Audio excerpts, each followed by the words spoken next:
AI ලස්සනයක් දැම්මා. ඉතින් අපිට මේ අනුතුරක් වුණොත් අසනීපයක් වුණොත් මේ අපිට මොකක් හරි සල්ලි අදිස්සයක් වුණොත් සල්ලි ගන්න කියලා අපේ අඳුරන කට්ටිය තමයි AI එක අපිට අඳුරලා දුන්නේ මේ වගේ වැඩක් ගන්න කියලා. ඉතින් අපි අවුරුදු 3ක් විතර දැම්මා ඒකට සල්ලි 3069 ගානේ දැම්මා.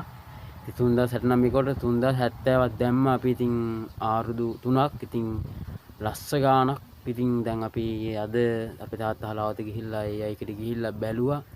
බැලුවට පස්සේ ඒක රුපියල් 900 ගානලු තියෙන්නේ. තනි කර බොරුවක් කරන්නේ මේ AI එක.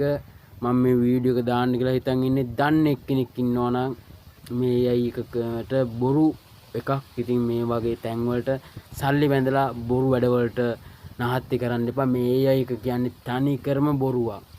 අපි ලස්ස 3ක් 4ක් දාලා තියෙනවා. ඉතින් අපිට දැන් අපේ හදිස්සියට අපිට මේ කරදර වෙන අවස්ථාවල් වලට ඒක ගන්නත් නැත්නම් රුපියල් 900 ගානක් තියෙනවනම් ඒ වගේ ආයතනයක අපි සල්ලි දාලා වැඩක් නැහැ නේ. මම ඔයගොල්ලන්ටත් කියන්නේ බොරු ඒවට අහු වෙන්න එපා. මූලික කල්පනා කරලා ජීවත් වෙන්න. දැන් අපි ඉතින් බොරු වලට අහු වෙන්නේ නැහැ. ඒ වුණාට අපි අරේම මිනිස්සු කියන ටෝක් කරන අරේමයි මේමයි මේකෙන් මේම හම්බ වෙනවා කියලා බොරු තනි කර කියන්නේ. මිනිස්සුන්ගේ වචන කිසිදාක විශ්වාස කරන්න එපා මේ වගේ හොර වැඩවලට. ඔන්න මම එයාලගේ විස්තර ටික දානවා. මේක බලන වීඩියෝ එක බලන කෙනෙක් ඉන්නවා මේක ෂෙයා කරන්න. වටේටම යන්න මේක වටිනා පණිවිඩයක්. ඉතින් මේ වගේ දෙයක් කරනවා නම් හොඳට හිතලා බලලා කරන්න. AI එකක් තියෙනවා තනි කර බොරුවක් AI එක කියන්නේ. බොරුවට මේමයි අර එහෙමයි කිව්වට තනි කර බොරුවක්.